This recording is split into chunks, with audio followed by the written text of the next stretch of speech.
Supervisor for Planning and Non-Point Source Implementation. And I think it's probably a fair statement to say that the latter part of her job title has been a fairly consuming activity in the last 12 to 18 months. And she's here today to share with us the Wyoming Non-Point Source Pollution Plan, Management Plan, what it is and what it isn't. Beth, welcome to Water Talk. Thank you, Steve. I am pleased to be here. I've noticed when I come over to the university that somehow the students keep getting younger every year. I guess I would like to start off with a brief definition of what non-point source pollution is. Non-point source pollution is defined as those diffuse sources which are not regulated as a point source. They are usually associated with agricultural, silvicultural, and urban runoff, and runoff from construction activities, and so on.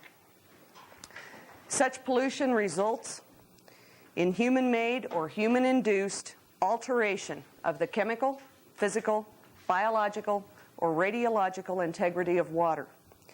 In practical terms, non-point source pollution does not result from a single discharge point, but generally results from land runoff, precipitation, or percolation. Point sources in Wyoming are largely under control. They have been regulated through a permitting process and program that has been established and in place for a number of years. When an individual wants to discharge from a single point, they must apply for a permit for that discharge, and limits are established on the amount of contaminant that they may release into a stream. The program, as I said, has been in place for a number of years. A lot of the bugs are worked out of it. The funding has been stable for this program for a number of years. And when you have a discrete point of discharge, it is relatively easy to identify what is in that discharge. It is also relatively easy to design some type of facility to treat the discharge or to eliminate it. However, non-point sources of pollution are much more complex. Even though they have been recognized as a problem nationwide for many, many years, they have not been adequately dealt with. They have not been well defined, and they have not been well addressed. I believe this is due to several factors. Number one, there has been a lack of commitment at the federal level. We seem to go on approximately a 10-year cycle where Congress and federal agencies get excited about non-point source pollution, and it becomes the term of the times for a couple of years. And then it just sort of goes by the wayside. The funding goes with that. There will be funding available for a couple of years, and then it sort of goes by the wayside. There may be 2 or 3 reasons for this happening. I feel that one of those reasons is the complexity of non-point source pollution as related to point source pollution. We have had a tendency over the years to have what I call an engineering mentality. Frequently,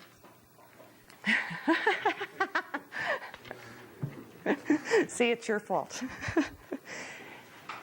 Frequently, we have tended to want to find the simple solution. Engineering has been a way in which we could get a handle on things.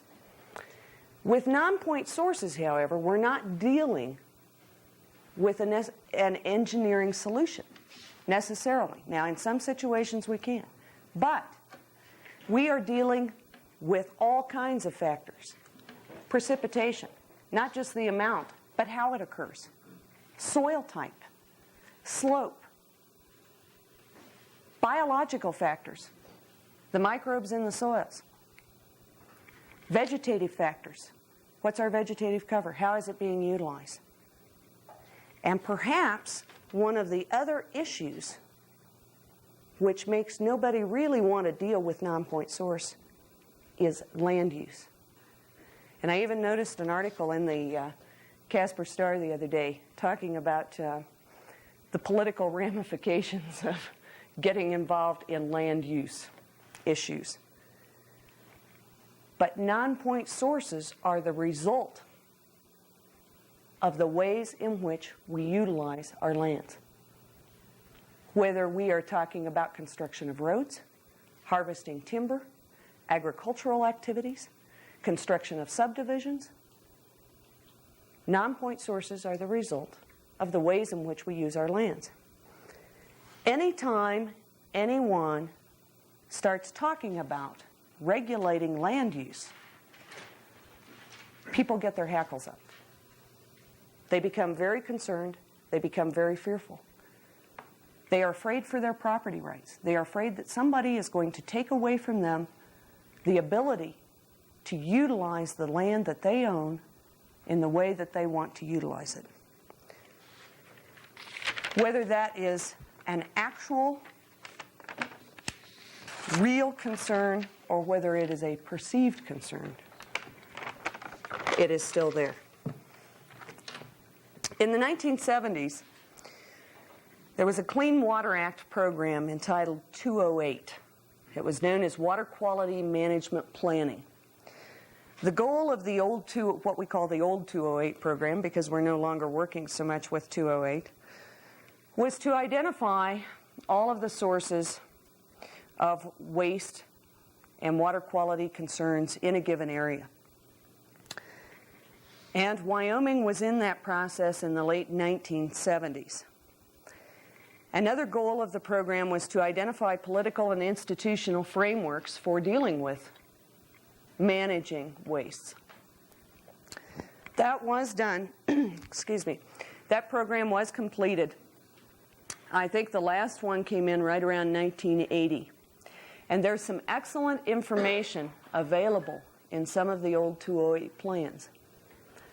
The plans do identify non-point sources in given areas of the state, and they do identify the institutional framework which could be utilized to address non-point sources.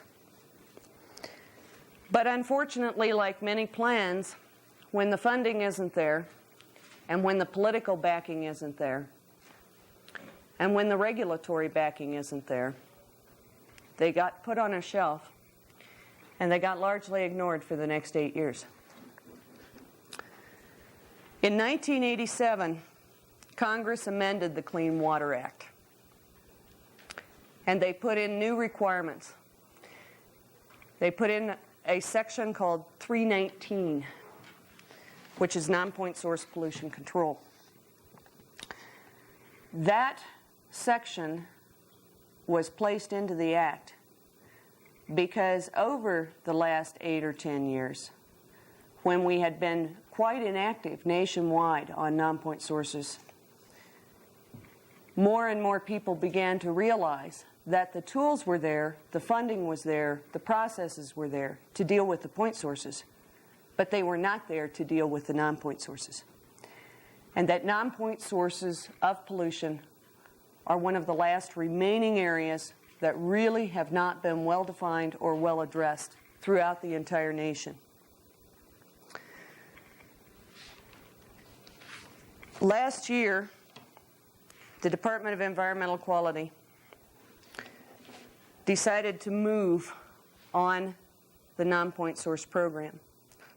The Clean Water Act requires every state to develop a management plan which addresses their non-point sources. If the state does not develop that plan, then EPA has 2 years in which to write the plan and implement the program for the state. So it's either the state does it or the U.S. Environmental Protection Agency does it for you. In our case, that would be EPA out of Denver. That's Region 8 EPA. So we decided to proceed. The governor invited a number of management agencies and interest groups to a meeting kicking off the program last January. The act itself requires several things to be in a management program. One of those is development of best management practices, which will be used to reduce pollution from each of the categories or subcategories of non-point source pollution that have been identified in the state. States must identify regulatory and non-regulatory programs, including enforcement, technical assistance, financial assistance, education, training, technology transfer, demonstration projects, and monitoring or evaluation to assist in development and implementation of the management practices. States have to include a schedule containing annual milestones for the 4 years in which that plan will be in effect. They must obtain from their Attorney General's office a certification that state laws are adequate to carry out the proposed program. They must identify sources of funding not only within the state agency that are available, but also sources of federal assistance that other agencies have available. And they have to identify any individual federal financial assistance programs or federal development projects which the state will agree to review for consistency with their management plan.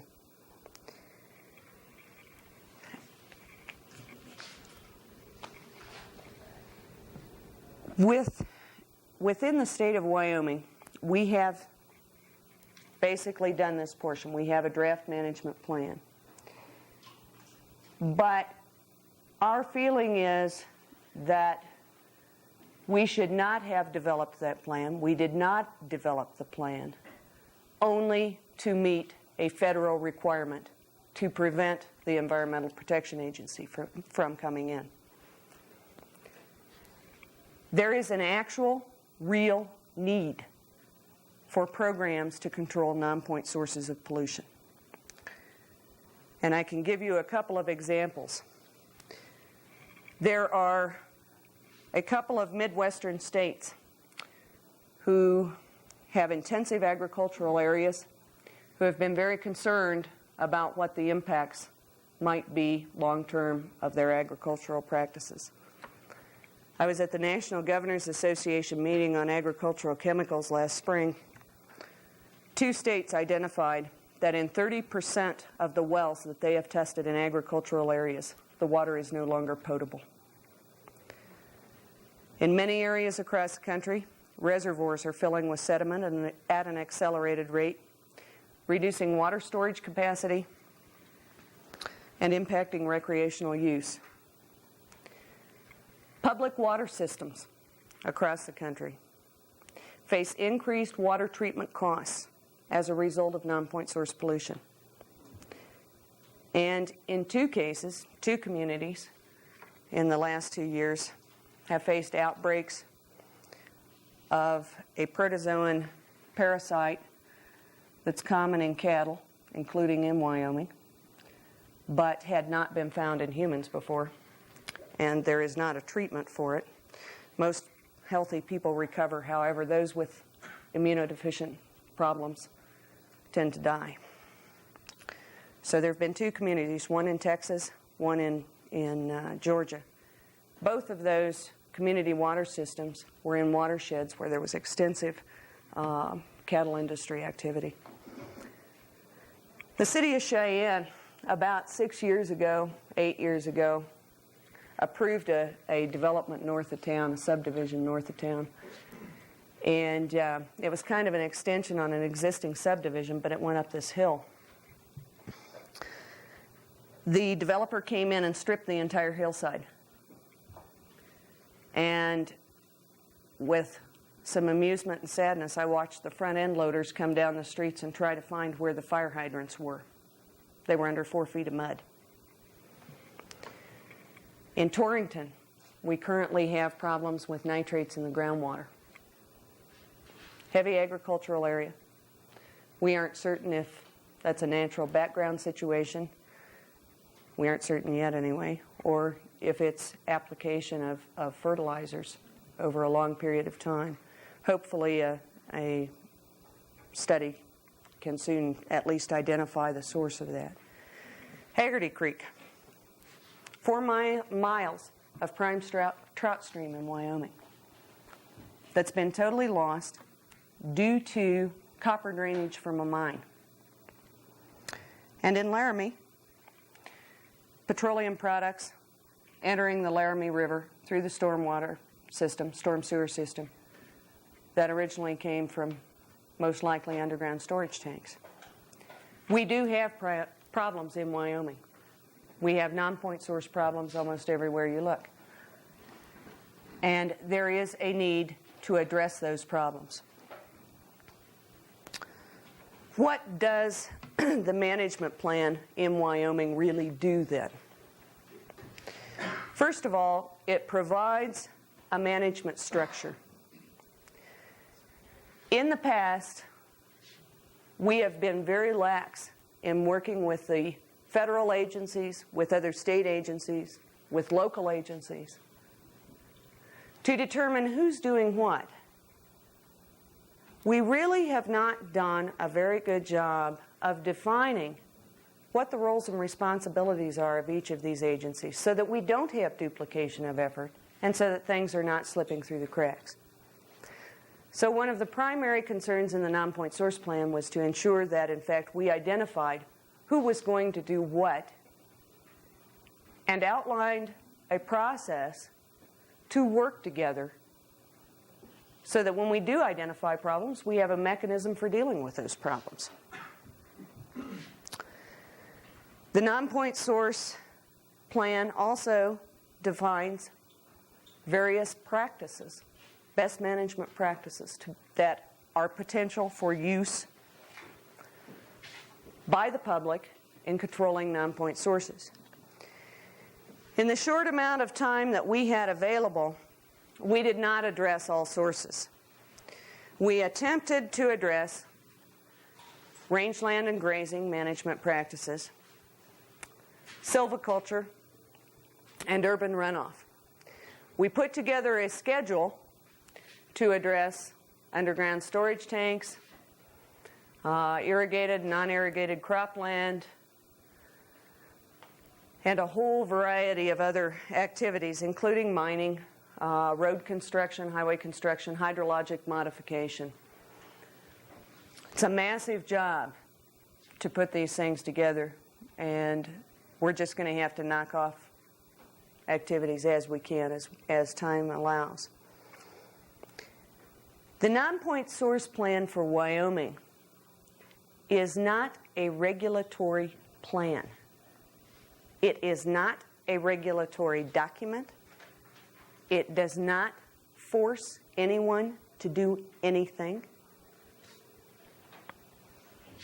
And yet, that seems to be the impression that the general public has of this plan.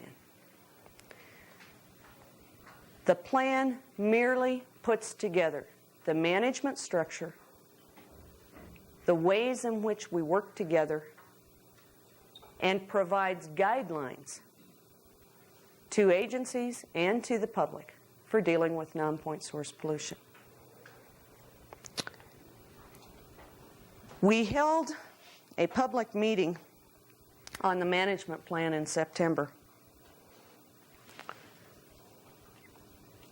And I have never been before a more angry crowd in my life. There definitely were some misconceptions. That was obvious. People who felt we were taking private property rights. People who felt that we were shoving regulation down their throat. Some people even called this thing statute, and yet it's adopted only as a plan. It is not adopted in accordance with Administrative Procedures Act of Wyoming.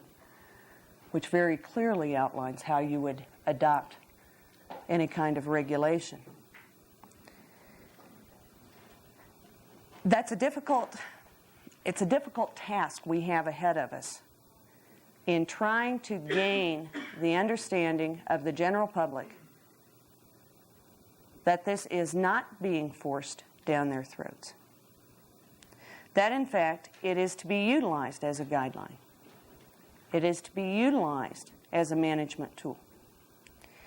Now, I said that this is non-regulatory, and for the general public it is, and we do not consider it regulation. The only place where the management plan might be considered regulatory in nature is with federal agencies. Because under the Clean Water Act, as well as under 2 different executive orders, federal agencies are required to comply with management plans adopted by states. So the federal agencies could, in fact, have to comply with activities and programs identified in the management plan, while the private individual would not necessarily have to comply. That creates a problem, too. Creates a big problem. When I go out on the forest, and as we are driving towards the forest boundary with the forest hydrologist, we drive through an area where there is extreme riparian zone degradation due to overgrazing. And at the forest boundary, there's this fence. And the hydrologist says, why do I have to comply if he doesn't? Well, it's a good question. It's a real good question. The management plan does outline a process for working with the private landowner through conservation districts in Wyoming, working with the technical assistance of the Soil Conservation Service to identify and deal with non-point source problems. But unless we at DEQ were to identify a violation of our water quality standards, there would be nothing in the plan which could be considered or construed as enforceable or regulatory. We cannot regulate or take an enforcement action unless we have documentation of a violation.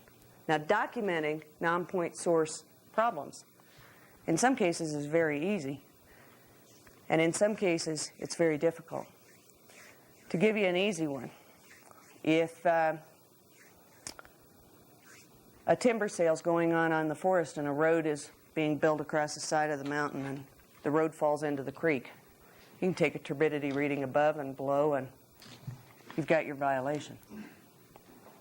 But what do you do in the situation where you have 10 different ranchers grazing in 4 different watersheds at different times of year under different schedules? And you go down below, and you used to have a fishery there, but you notice that you're getting a lot of sediment buildup, and your fishery is declining. Who caused the problem?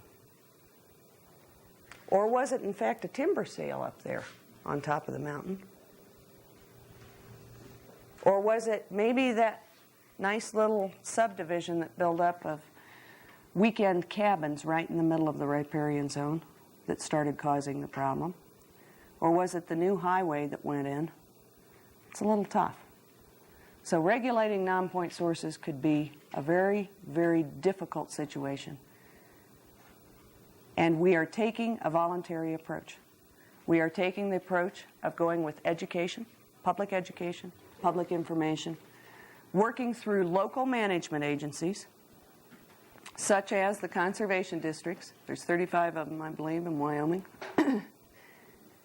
To identify and to work with local landowners, local land users, in an attempt to deal with the non-point source problems.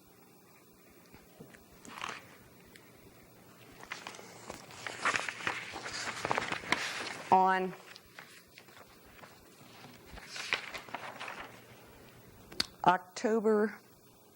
September 29th, the U.S. EPA wrote a letter to Governor Sullivan that gave partial approval to Wyoming's non-point source management plan. I'm going to read you two parts out of that letter. The first one relates to grazing, because the grazing best management practices were not approved. This letter reads, "One of the most critical non-point source categories in Wyoming is rangeland grazing. The rangeland and grazing best management practices have come under intense scrutiny and comment from both national and internal state entities. Due to the severity of the comments and widely dispersed viewpoints, we strongly recommend Wyoming utilize an independent facilitator in the future development of the rangeland and grazing program. My staff is willing to work with Wyoming to obtain a qualified individual as part of the Wyoming non-point source development program."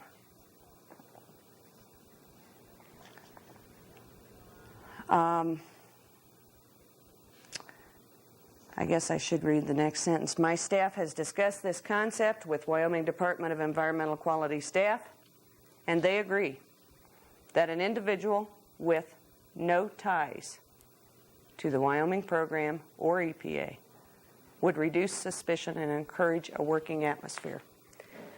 I am suggesting an open participation policy because of the disagreements presented by normally allied interest groups. I also would like to minimize circumvention by groups choosing not to participate. This could be done by recognizing this negotiation group as the public participation method of choice." What this means is that an individual from outside with virtually no ties to Wyoming at all is going to come in and mediate. The comments that we had on the grazing management practices ranged from groups who felt that they were not restrictive enough, who wanted mandatory regulatory requirements for grazing, down to groups that thought we'd probably put together the stupidest bunch of recommendations they'd ever seen in their life, and that cattle grazing doesn't cause a problem. It's difficult to sit through a meeting when you're being blasted as hard as we were blasted. But we sat there and we listened. We feel there are some valid points that were made. The part about circumvention refers to the fact that some groups worked with us on a task force and agreed to the management practices which we put together, and the very same groups with different actors came in the end hearing and blasted it out of the water after they had agreed to it in a task force meeting. This is why EPA is recommending somebody from outside, and that there will be no additional hearing at the end. The group comes up with what they'll be, and that's that. That process has worked quite well in other states. Idaho, in point, ran into some severe problems with their silviculture program, where nobody could come to agreement. So NRDC filed suit stating that the state of Idaho was incapable of coming up with something that was acceptable, and that suit requested that EPA put together management practices for silviculture in the state of Idaho. The governor sat down the opposing sides, said, write up what you think is the ideal way in which we should work with silviculture. And so both sides did that, and they were miles apart. Then the governor sat those people down and said, okay, we're going to hire an independent mediator. If any one side walks away from the table, we automatically implement the other side's. Period. Took them about 3 or 4 weeks to get through the grandstanding and the posturing that went on. But Idaho now has their silviculture program well underway. It worked very well. I have not yet heard back from the governor's office what his position was going to be on that portion of this letter. So what we will be doing, I honestly don't know. We'll have to wait and see how he responds to it. The unfortunate thing about going with a mediator is that we transferred, and just got the money about a week or two ago, we transferred $1 million from point source programs into the non-point source program this year. We had $1 million that could be transferred by law into non-point source, and that was use or lose money. And we didn't have any sewage treatment plants that qualified to build with it, so we were going to have to send that money back to the federal government. So we transferred it into the non-point source program. Of that, we identified $400,000 to go for program development. And we have a tremendous number of program development needs in this state. $600,000 for on-the-ground implementation. The first estimate we have had for mediating the grazing best management practices was $120,000. So you can figure that about a third of your money is going to go to an outside mediator, probably. Whether or not we can find a better deal than that, whether we can find a more workable solution, I don't know. But I certainly recognize at this point that we, within our program, are being met with suspicion and fear. EPA certainly is viewed with fear and also with suspicion. And I do think that the outside mediation is probably the best way to go. It was obvious when we held task force meetings and people agreed to things and then they blew it out of the water later at hearings that there's nothing that we as staff members are going to be able to do to resolve the conflicts. Other parts of the management plan, which were approved, at least in part, include our Attorney General certification. We have a silviculture program now, urban program, mining program, the overall administration plan, priority project ranking, watershed criteria, federal consistency plan, and public notification. They also approved initial efforts on the program development portion that we had identified as needs. In addition to that, EPA partially approved underground storage tanks as a non-point source. There's a method to the madness on that. Normally, we would have been considering underground storage tanks as a point source. However, the traditional sewage treatment plant grant funds, which came into the United States, are now being rolled over into a revolving fund program. It's a loan program, low-interest loans. In order to obtain that money, and it means about $48 million to the state of Wyoming, you have to be able to get that money out and loaned the first time for qualified projects. Well, we were efficient. We build our sewage treatment plants. And we don't have the qualified projects to utilize that $48 million. But we can also use that $48 million for low-interest loans for non-point source pollution control. So anything that we can identify and get approved as a non-point source, we could be loaning money at 2 or 3% interest to individuals to help finance cleanup costs, for example. So that's what we did. We called underground storage tanks a non-point source. We have partial approval on that. And that is assuming that the state of Wyoming determines that under state statute, the underground storage tanks not must, but can be addressed as a non-point source. And we also have to develop approvable best management practices for underground storage tank cleanup in that category.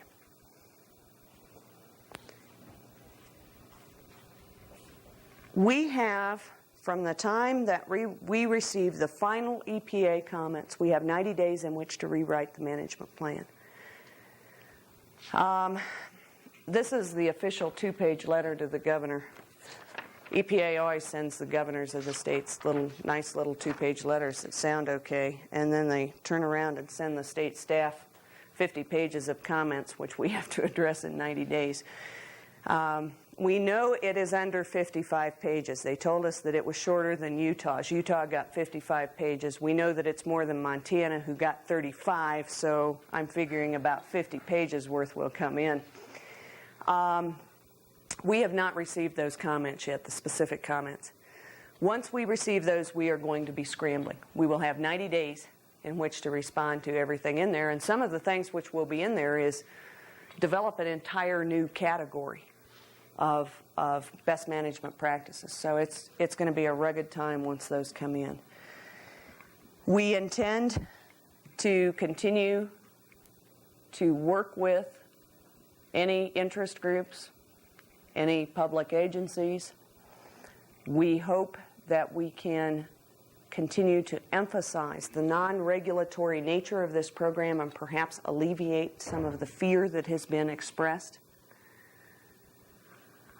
And we will go back to public comment and public hearing once again at the end of that 90 days and try to get the plan through the process one more time. In the meantime, we are ranking project proposals. We sent out a request for proposals back in June and July with a deadline date of August 9th. We've just received the money just now. We are ranking proposals. We had over $3 million in requests for that $1 million in funds, which is now cut back to $880,000, probably because of the priority of the grazing management practices. So we've got some tough decisions to make on which projects are going to be funded. The needs are definitely out there. We will go ahead with funding projects and proposals. We will proceed with that. We'll be contracting with various entities. Many of those are conservation districts, local communities, implementing plans. So we're continuing to move to the best of our ability. We're continuing to want to work with people, and we're hoping that this voluntary approach will in fact work. We think that it meets the needs of Wyoming much better than a regulatory program. We are hoping that we don't get sued by the environmental groups who have sued a number of the other states for deficiencies in their plans. And we'll see what happens. And that's about all I've got. If there are any questions, I'd be happy to try to answer them. Thank you, Beth. Let me just remind people to please depress the little red buttons by the microphones. And do we have some questions for Beth, please? Yes. Yeah, one of the examples you mentioned was the tanks in Laramie. Yes. Could you maybe describe that a little bit more and comment on whether some of the proposals that you mentioned that you're looking over deal with those situations? I'm not real familiar with that because I don't work directly in the underground storage tank program. They have been doing an investigation now for about 2 years, and through the underground storage tank program, they are working on it. They've been working on it for quite some time. As I recall, I can't remember the exact numbers, but it seems to me that at one site there were around 14 potential responsible parties, and I believe at the other site there were around 18 potentials. So it takes some time when you're dealing with an underground situation that you can't see. It takes some time to identify those sources. They are working on that in that program. Yeah, Vic. Can I just take that a little bit further? And is that it makes sense then what you're trying to do in the underground storage tank area, right? In the sense that you're trying to utilize it as a non-point source, seeing as how you don't know which of all of those may That's be right. a point source. That's right. Therefore, you treat them all as if they're a category called non-point source, and yet you go in and treat them all Right. with the hope that you Right. When we solve the first problem. Therefore, you can call it a non-point Yeah. source. Right? When we first brought this up to EPA, was in May. I was at a meeting with some people from headquarters down in Denver, guys from Washington, and they were supposed to be the experts on what you can or cannot do with non-point source funding. And I brought up to them that we wanted to utilize the SRF, the State Revolving Fund, for underground storage tanks as a non-point source. And this guy came unglued. And I said, wait a minute. I have this set of EPA non-point source guidance from the national level that was sanctioned by you guys, that you said this was what we were supposed to develop as a program, and category number 76 is underground storage tanks. You don't have any choice. And he said, well, that's not right. It shouldn't be there. And I said, hey, I don't care whether it should or shouldn't be there. You guys put it out and sanctioned it. We're going to give it a shot. The other states in the region, I guess, are watching that fairly closely. In the western United States, in these smaller populated states, many of the states have completed their sewage treatment plant construction programs for the most part. And so they're in the same position that we are, that you could end up losing that money right now because you don't have an immediate use for it, when you know that 15 years from now or 20 years from now, you're going to need that money for the sewage treatment plant upgrades. That money is going to be needed 20 years from now for the sewage treatment plants, but it's not immediately possible for us to roll over that much money into loans. So that's why we're looking at non-point sources as a potential. And we will be exploring even mechanisms. For example, there's a number of ASCS and SCS programs, federal programs, which fund certain activities in agriculture at 75%. That means the farmer or the rancher has to go out and either have the cash up front for the other 25% or borrow from the bank. There is a potential. Now, whether or not EPA will allow us to do it, we don't know. But there is a potential that that 25% could, in fact, be loaned to the farmer or rancher at 3 or 4%. So that his improvements to his property would actually cost him less than they otherwise would have. So there's a whole bunch of options there that we haven't fully explored yet. We don't have the SRF program set up yet. We're just starting on it. So we're moving along those lines. But yeah, you're right. Until you know what the source is, it's basically a non-point source. Yes? Excuse me. A number of times you mentioned sediment as a non-point source. That seems kind of unusual. Is that a common practice in the U.S., or is that just an effort to find something to spend $48 million on? I'm not sure where exactly, specifically what I said that may have misled you. When you're dealing with To runoff, sediment load in like reservoirs Right. and things like that. Right. And I was surprised to understand that was a pollutant, basically. What's basically happening there is you're getting overland runoff, which picks up soil, picks up sediment, and brings it into a stream system or a reservoir system. It does cause some serious impacts to the habitat for fisheries and for your macroinvertebrates. It carries with it, frequently sediment will carry with it other chemical constituents such as phosphorus, such as some of the pesticides or herbicides can be attached to those particles. In addition, it can cause some real serious problems for a drinking water facility that's using a surface water supply, because you got to get all that stuff out of there. And that becomes very, very expensive. So yes, sediment is a pollutant. Now in this state, we basically measure sediment as turbidity. But To what extent does the plan try to identify and quantify water uses that are impacted by non-point source? it really doesn't. That particular activity comes in under what's known as the 305B assessment report. The 305B report is a report that's developed every 2 years. It is required under Section 305B of the Clean Water Act.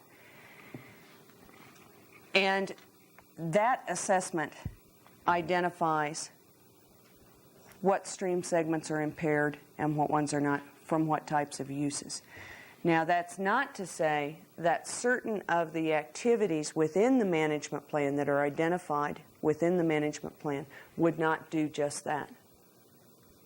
But, in the broad spectrum, it's the Water Quality Assessment Report that identifies that. The last one was done in 1988, and we are currently starting on the 1991.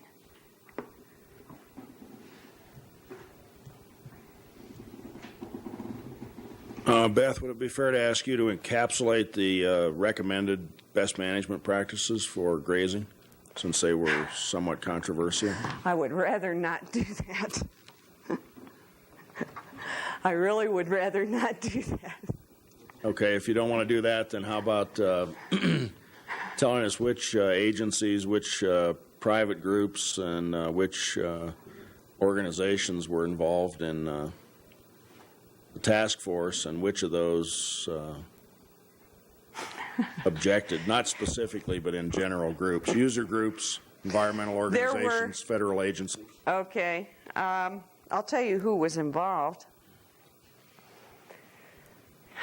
I hope I don't forget anybody.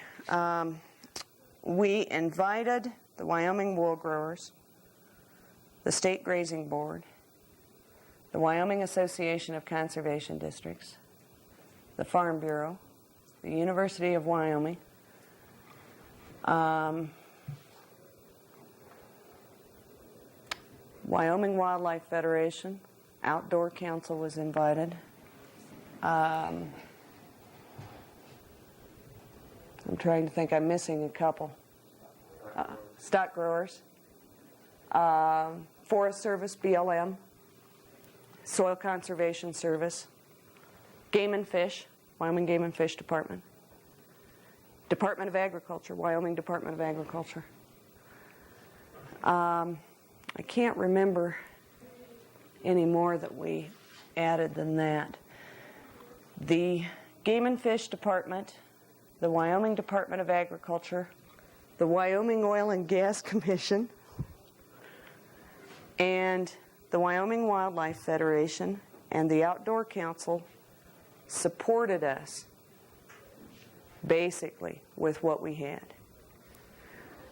The Natural Resources Defense Council came out against us as not being stringent enough. And the rest of the groups, I believe, all said we were being way too stringent. The grazing BMPs were basically, they were based on utilization of forage. And that's a hot issue.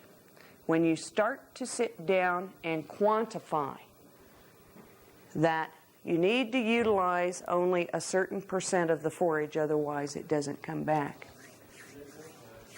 that's a hot issue. Nobody's had the nerve to do it. And basically EPA came out against us, too, that we were too stringent on our BMPs, which was also rather interesting, that they would come out on the other side. But what it boils down to is that everybody's been grappling with grazing in the western United States. EPA has a contract that was issued, I think, about 2 years ago, and it was for some six-figure number. I don't remember if it was $150,000 or $200,000, but it was to finance this little group of experts to come up with grazing BMPs for the West, for the Rocky Mountain West. They are still fighting. They are still fighting amongst themselves. I've never even seen a draft, and they're still fighting amongst themselves. The states that have, in fact, adopted any kind of a grazing BMP, it's been a God and motherhood and apple pie type of statement that has no criteria with it. That does not really say anything other than don't overgraze. And we stuck our necks out. We knew we were doing it when we did it. We knew people were going to be angry. We knew people were going to be upset. But we felt that we had to do something.